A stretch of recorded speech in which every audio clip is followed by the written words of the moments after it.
Continuing with the various causes behind the outbreak of the Second World War, we come to the crucial cause of aggressive expansionism, which is followed by certain countries during this time. Aggressive expansionism refers to a policy of territorial expansionism followed by certain countries to such aggression that it comes to a point where expansion becomes vital for that nation's survival, or at least that's what the leaders of those nations tell their public. We will be looking into certain instances of aggressive expansionism showcased by certain countries and then come to an understanding as to how this caused the outbreak of the Second World War. So in the interwar period, the leaders of Germany, Italy, Japan and Russia followed a policy of aggressive nationalism, and this aggressive nationalism became the fodder to justify their expansionist tendencies. So as mentioned, the countries we would be looking at would be Germany, Italy, Russia and Japan. And also there are various acquisitions, colonies and expansions, as you can see in the color green. The first instance of aggressive expansionism we would be discussing would involve the country of Italy. We would be discussing the Italian annexation of Abyssinia. Now, do you remember how Mussolini and his ideology of fascism rose up in Italy? Mussolini wanted to expand Italy since the very beginning, as he considered that expansion is vital for Italy's survival. Therefore, he felt that Italy should spread its wings like a bird and take in more territories. Now, we also remember how Mussolini, after coming to power, secured control over the Mediterranean region. And beyond the Mediterranean region lies the continent of Africa, a land of 1,000,000 resources. Mussolini had his eyes set on expanding into Africa, particularly into the country of Abyssinia, which we now know as Ethiopia. Mussolini already had secured areas in Somaliland and Eritrea, but it was Abyssinia which he truly wanted. Now, in the year 1928, Mussolini actually signed the Treaty of Friendship with the leader of Abyssinia, Haile Selassie, according to which Mussolini promised that he would not move his troops into the borders of Abyssinia. However, Mussolini violated this treaty when he decided to invade Abyssinia, which is present-day Ethiopia as mentioned. But how did Mussolini carry out his invasion of Abyssinia? On what grounds did he continue his invasion? Mussolini knew that to carry out an invasion, he would require an excuse or a ruse, something which he can showcase to the public, which would back him up on his invasion. He finally found this excuse in the year 1934 when he accused the Abyssinians of aggression against the Italian soldiers. Now, what actually happened in reality is that Italian soldiers were stationed in a fort. As you can see on the map, here lies Valval Oasis in the shaded area. Valval was a part of Abyssinia, and therefore the Italian soldiers who were stationed up in a fort in Valvar were actually within Abyssinian territory, and thus in clear violation of the Treaty of Friendship which Italy had signed with Abyssinia previously. Therefore, the Abyssinian army went to the Valval fort of the Italian soldiers in order to ask them to retreat back to their own lands. The Italian soldiers responded by opening fire on them, upon which the Abyssinian army was forced to fire back. Mussolini, however, spun this narrative around and showcased this incident as the Abyssinian army using aggression against the Italian soldiers, thus giving him justification to move into Abyssinia and launch a full-blown annexation or invasion of Abyssinia. Now, Mussolini had been planning this invasion for a long time, and if you see this map, you can understand that Mussolini had stationed his troops in Eritrea and Somalia, which were all bordering the country of Abyssinia. The troops were stationed here having access to a stockpile of ammunitions, along with armored vehicles and military airplanes. Therefore, the army could easily move into Abyssinia from all sides, having access to resources and stockpile ammunitions. Therefore, Mussolini ordered these troops stationed nearby to attack, with the stockpile ammunition. So you can see in this map again at the yellow portion are the Italian occupied territories in Eritrea and Somalia, and you can see that they are advancing into Abyssinia both by land and also by air, and the portions showcased in the shaded colors are areas where the Italian troops already were present within Abyssinia and were the areas which Mussolini occupied the first. Thus we saw that Mussolini launched his annexation of Abyssinia in the year 1934. The Abyssinians fought valiantly and bravely. However, the Abyssinians were no match to the Italian army, which was both modern and had access to weapons and even armored vehicles. The Italian army also outnumbered the small force that the Abyssinians had. The Italian army also went to the extent of using the deadly mustard gas, which was a chemical weapon which also left countless Abyssinian citizens. You can see in this picture how an Abyssinian child is scarred by the application of the mustard gas as used by the Italian soldiers. Finally, the Abyssinians retreated, and in the year 1935, the Italian army invaded Abyssinia. Over here you see a magazine illustration where an Italian soldier is raising the Italian flag on Abyssinian soil, thus showcasing that Abyssinia is now a part of Italy. And over here you see Abyssinian children are hailing or saluting to their new leader, Mussolini. Now let's move on to Germany. Do you remember the story of the demilitarization of the Rhineland region after the First World War? You see, after the First World War, the Treaty of Versailles was signed, by which a strategic border territory of Germany, bordering Germany and France, was demilitarized, which meant that German troops could no longer be stationed in this region. And thus this demilitarization of the Rhineland was a clause especially added by France itself, so that Germany could never even think of attacking or invading France again. What the Treaty of Versailles stated, the Locarno Pact, which was signed later, solidified or cemented. Locarno Pact was a pact signed between European nations, which was to ensure post-war peace and continuity in Europe. By the Locarno Pact, the demilitarization of the Rhineland became official, and not a single German soldier was allowed to stay back in the Rhineland region. This was of immense humiliation for the Germans, as they could not bear parting away with such a strategic land which technically still belonged to them, but they could no longer have military presence in this region. It also left Germany more susceptible to any future invasion if France decides to do so. When Hitler came to power, remilitarizing Rhineland was one of his primary objectives. He finally did that in the year 1936, when he directly violated the Treaty of Versailles and also the Locarno Pact and ordered his troops to move into Rhineland. Now in reality, Hitler had been planning this remilitarization for a long time. In fact, he had stationed troops in strategic positions since a year back, in the winter of 1935 itself. Now if you look at the map over here, the region of Rhineland is in yellow, and the river Rhine is the border between Rhineland and the rest of Germany. Now, according to the Treaty of Versailles and the Locarno Pact, the last point till which German soldiers could go to was the west bank of the river Rhine. To the east of the river Rhine lied the Rhineland region, in which no German soldiers could move into. Over here we see a picture of how German soldiers are looking at the region beyond the river Rhine, the east bank of it, in which they could no longer move into. However, in the winter of 1935 itself, French intelligence officers spotted various German troops moving around on the east bank of the Rhine River, which itself was a violation of the treaties. Therefore, they alerted their superiors, or the governments of France and Britain itself. However, these governments were unresponsive when they came to know that German troops are moving around the east bank of Rhineland. This is because they were following a policy of appeasement with the Axis nations. and also because both Britain and France were engaged in their own internal problems and could not afford to send a large contingent of soldiers to the Rhineland region.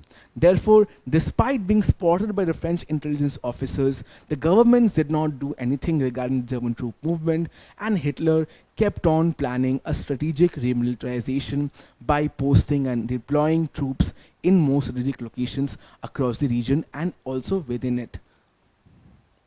Thus, when the time came, Hitler easily occupied and remilitarized the strategic Rhineland region when he ordered his soldiers or troops to march into this region on 7th March 1936. You see the soldiers are marching through the, you can see the German soldiers are, you can see a large contingent of German soldiers are marching through the bridge which connected the east and the west banks of the river Rhine. The moment the troops moved into the east bank, they officially remilitarized Rhineland again.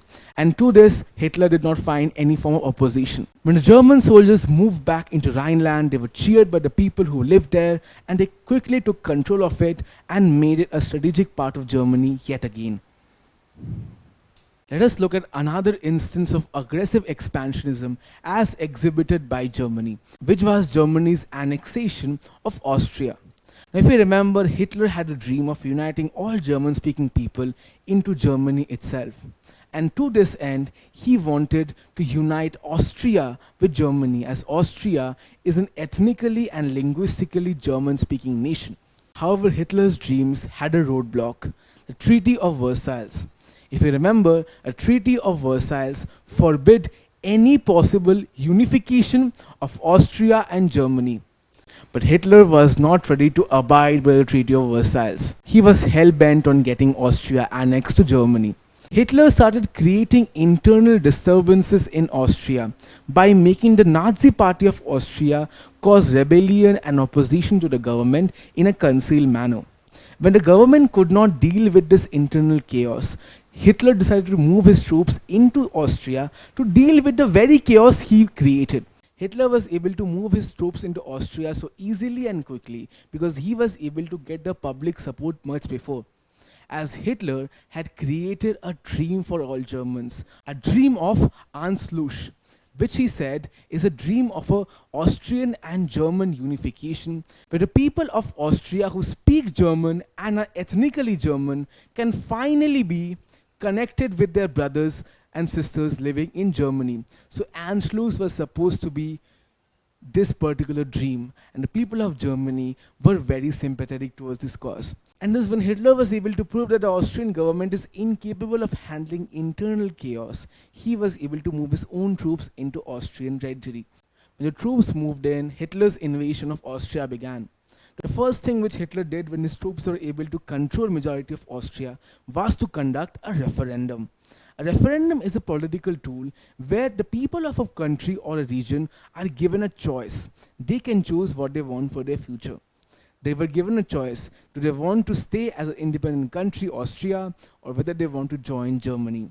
The majority of the people living in Austria voted to unite with Germany, and thus Hitler was able to annex Austria to Germany and name this unification as Anschluss in 1938. You can see Germany is annexing Austria and naming this annexation or unification as Anschluss, which took place in the year 1938. Later on, it was found out that the referendum which Hitler conducted was rigged and was unfair. But by that time, Anschluss had become a reality and Austria had already become a part of Germany, giving Germany access to the strategic territory of Austria and also its countless resources. Now, can you answer this question? What did Hitler name the unification of Germany and Austria as? Was it Manchukuo? Was it Germania? Was it Anschluss? Or was it Albania? The correct answer is Anschluss. Now let's look at an instance of Japanese aggressive expansionism. Now, we haven't heard much about Japan in our discussion of the world wars. Now, if you remember, Japan did join the First World War on the Allied side, and it had interest of occupying various territories of China in return. However, Japan was not able to secure its interests. A lot of changes took place in the interwar period for Japan. Primarily, a totalitarian government rose up in Japan, which was aggressively nationalist and also had a policy of aggressive expansionism. Now, under the reign of this government, Japan saw a period of rapid expansionism and also militarization, which shows us a glimpse of the changes that took place in interwar Japan. Over here, we see a depiction of Japanese expansionism and a modern military backing it up. And over here, we see an instance of the rapid militarization that as Japan saw a boost in its own armament industry. But Japan had a problem, the same problem which every island nation faces, the problem of a scarcity of resources and a lack of living spaces. The Japanese government found the answer to its problems in China. Now, this particular province was territorially vast and also rich in natural resources. Therefore, Japan decided to invade this province. Japan invaded the Manchuria province of China in the year 1931. Now in the map we can see how the Japanese troops are moving into Manchuria. Now the region of Korea was semi-autonomous at this time and was under the influence of, and therefore Japan was able to move its troops to the mainland as well as to Korea, thus intensifying the aggression. But upon launching this occupation of Manchuria, Japan made a violation. Japan violated the Kellogg-Briand Pact which it had signed previously with USA. According to this pact, Japan had renounced war as an instrument of national policy. The USA made many nations sign this Kellogg-Briand Pact, according to which these nations gave up on the use of war. Now, the Kellogg-Briand Pact was an invention of the United States of America, through which it made many nations pledge that they would not be declaring war and would not be using war as an instrument of national, so that peace in the world can be maintained. But when Japan launched the occupation of Manchuria, it resorted to armed violence and also brute force, thus violating this treaty. Over here you can see a picture which showcases this violation, as Japan is holding the Kellogg-Briand Pact but actually has put that pact on fire, which shows that Japan would no longer abide by this particular pact. Now, the reason why Japan launched the invasion of Manchuria at this point of time was because China, the country to which Manchuria belonged to, was actually undergoing a period of civil war and therefore could not counter or oppose this occupation or invasion made by Japanese troops. But when the invasion of Manchuria was complete, Japan did not annex Manchuria to itself, but instead Japan put up a puppet state or a puppet government in this region, which was called Manchukuo. But in reality, the resources belonging to this new nation of Manchukuo belonged to Japan, and the Japanese government made the real decisions when it concerned the new country of Manchukuo. Now, the aggressive expansionism we saw till now were by the Axis nations. The Axis nations or the Axis powers were the three countries, namely Italy, Japan and Germany, who had signed the Rome-Berlin-Tokyo Axis Pact, and by virtue of which had become their own alliance. However, the Axis powers were not the only ones who were pursuing a policy of aggressive expansionism in the interwar period. The other power which comes to our mind when it comes to aggressive expansionism is Soviet Russia. You see, around this time, Soviet Russia came up with the concept of the Soviet Union, which was a collection of various Central Asian nations such as Kyrgyzstan, Uzbekistan, Middle Eastern nations such as Armenia, Georgia, Eastern European nations such as Ukraine, Belarus, Latvia, and all of these nations of this union were led by Soviet Russia itself. So therefore all of these nations were like a collective or a union, and they had similar foreign policies and all followed the ideology of communism. So that was the story of the Soviet Union. But in reality, these nations did not all join the Soviet Union by their own choice. The reality is that these Central Asian, Middle Eastern and Eastern European countries were actually weak. And Russia was thus able to influence and intimidate them into joining, and even annexed them as well. So all the nations we just saw who were added to the Soviet Union did not all join by choice, and many of them in fact were annexed by Russia itself. So Russia was also busy expanding its sphere of influence during this period through the Soviet Union. The Soviet Union was also known as the USSR. It's important for you to remember, as we will see the USSR and the Soviet Union as we go on with subsequent lessons. So we were able to see various instances of aggressive expansionism. But this question might have come to your mind. Why were these expansions considered as aggressions? Are all expansions inherently aggressive? Not really. Most nations around the world have border disputes, and nations often expand their territories or their borders by using diplomacy, through various border negotiations, and even by waging legitimate wars. However, all the expansions we witnessed till now were based upon pointless invasions, illegitimate wars, and also the nations themselves believing that expansions are inherently important for the nation's survival. This very ideology of these nations itself is making their expansionist tendencies aggressive. So what we understood by looking at these various instances is that war, invasion, and military intervention, or using the military to intervene into the domestic affairs of other nations, these were the primary methods in the expansions we witness. There was no element of diplomacy or peaceful negotiations involved, as the nations who were following such an aggressive expansionist model or policy believed that such peaceful negotiations are a sign of weakness. Another element of these expansions which made it aggressive is the amount of strategy behind them.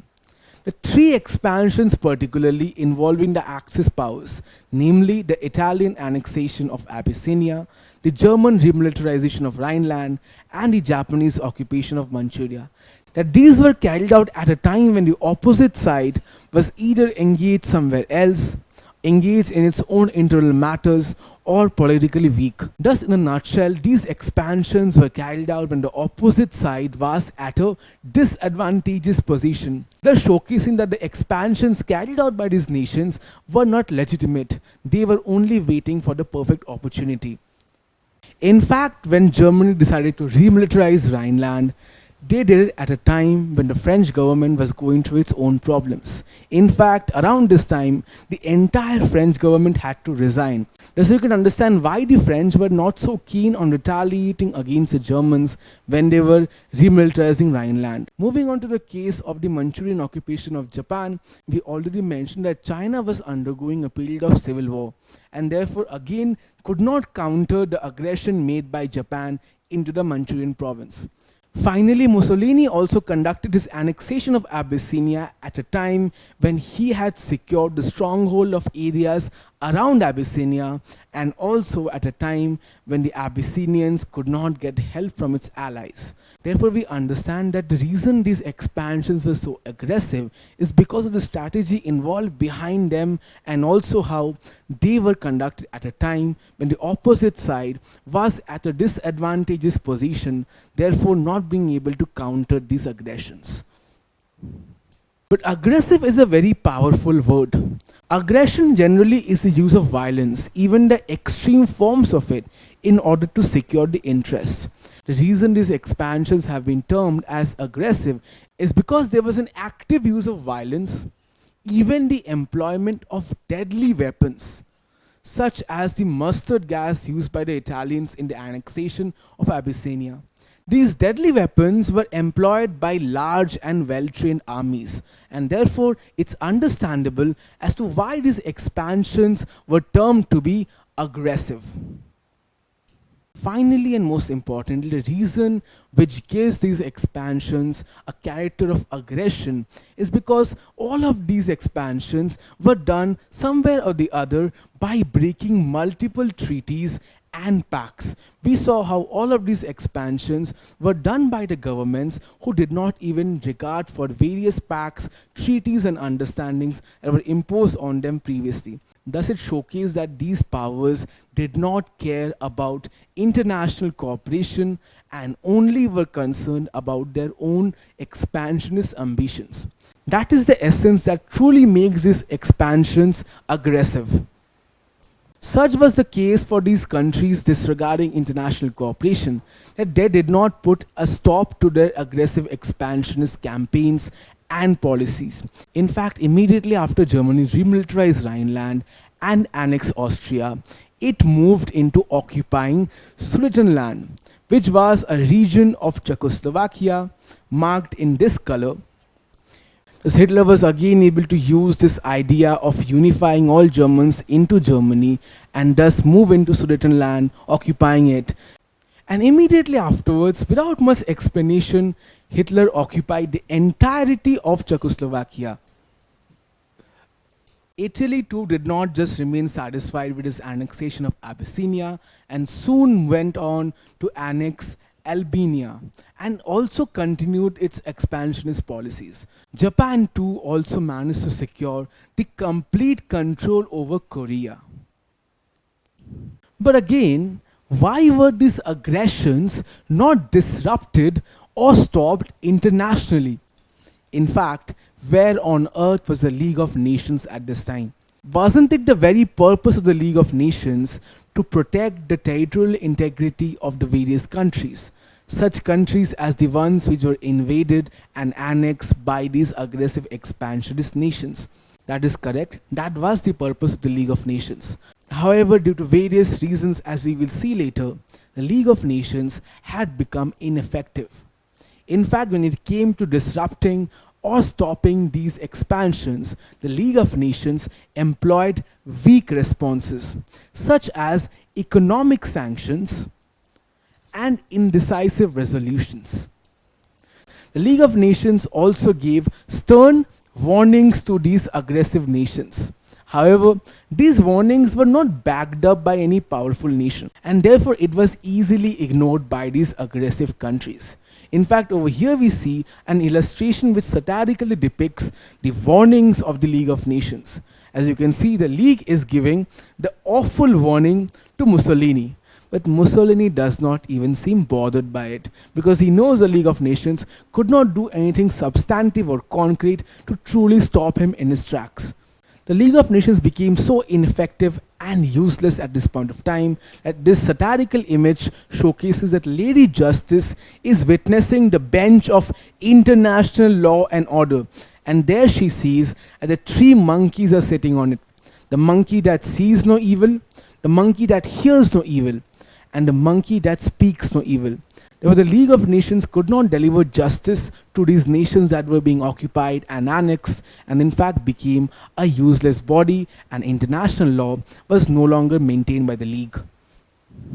In fact, the ineffectivity of the League came to such a point where the representatives of Germany, Italy and Japan simply rose up from their chairs and walked out of the League building, thus quitting the very League itself. So Germany, Italy and Japan all eventually left the League of Nations. Doors of international cooperation, as these Axis powers had quit the very avenue or forum in which international cooperation could have been achieved. But if the League could not stop these aggressive expansionist nations, primarily the Axis powers, then why were the Allied powers not doing anything? They were the ones who won the First World War. Did they not have the power to stop these aggressors in their track? They did. But they could have stopped them only if they wanted to, which they did not. You see, the Allied powers were actually following a policy of appeasement towards the Axis powers, a policy which prioritized peace over conflict with these nations, even at the cost of negotiating with these nations and giving them what they want when they are clearly wrong. Now, this policy seems very good on paper, idealistically speaking, as this policy had the potential to avert any future wars. However, the Axis powers misused this particular policy, and they exploited it as a way to get whatever they wanted, and also as a means of having their tracks cleared out so that they can carry out the expansionist policies. Over here we see instances of the policy of appeasement in action, where we see the British Prime Minister Neville Chamberlain is shaking hands with Adolf Hitler, the leader of Nazi Germany, and again over here we see the British Prime Minister Neville Chamberlain shaking hands with Benito Mussolini, the leader of fascist Italy. So the policy of appeasement is what stopped the Allied powers from restricting or opposing these aggressive expansions made particularly by the Axis powers. However, there was an underlying reason as well as to why the Axis powers were not stopped by the Allied nations, and that again concerns a three-pronged ideological conflict between capitalism, followed by the Allied nations, communism, followed by the Soviet Union and China, and fascism, Nazism, followed by the Axis powers. You see, the Allied nations felt that if they conduct secret diplomacy with the Axis powers, and if they allow the Axis powers to continue with their expansions, the Axis powers will eventually be able to counter the threat of communism from Soviet Union and China. We remember how Russia was also aggressively expanding through the Soviet Union, and the Allied nations were threatened by this as well. Now, the Allied nations felt that if they allow the Axis powers to continue with their expansions, eventually the communist powers, namely China and Soviet Union, and the Axis powers would engage in a conflict which would weaken both sides, the Axis powers and the communist powers, and eventually the one who would stay in power would be the Allied nations. But what really happened is when the Allied powers let the Axis powers continue, they actually gave a lot of power and legitimacy to the Axis power so that they can continue with their expansions and even have more access in doing so. So thus we see that the anti-communist mindset of the Allied powers blinded them to the true expansionist tendencies of the Axis powers. But how did such aggressive expansions lead to a Second World War? Well, you see, these nations or countries kept on increasing their aggressive expansions and continued with their expansions wherever possible, to a point where it made the other nations of the world extremely anxious and skeptical, as they felt that they would soon become prey to such aggressive expansions. Thus, in retaliation, the other nations started to excessively militarize themselves or increase the armament strength of their nations. And whenever that happens, tensions start to increase. Soon enough, that would lead to the Second World War. Thus, in this lesson, we were able to understand how aggressive expansionism eventually caused the outbreak of the Second World War. In this lesson, we saw the failure of the League of Nations and also the ineffectivity of the policy of appeasement. And they would soon become causes behind the outbreak of the Second World War, as well as we will see in the upcoming lessons, along with the immediate cause of the war itself, which also was an aggressive expansionist move undertaken by an Axis power. Don't forget to subscribe to our channel and hit the bell icon. You can also register for free at DeltaStep.com or download the DeltaStep app to learn one-to-one with our amazing teachers, or to get access to all our 5,000 plus amazing videos as per your school syllabus. Master each topic with our adaptive practice technology. Get million plus questions with step-by-step solutions and unlimited mock tests. Get all your doubts resolved instantly. Learn via games and win amazing prizes like PlayStations and iPads. So at DeltaStep, learning is not just fun and easy, it is rewarding too. So register for free now.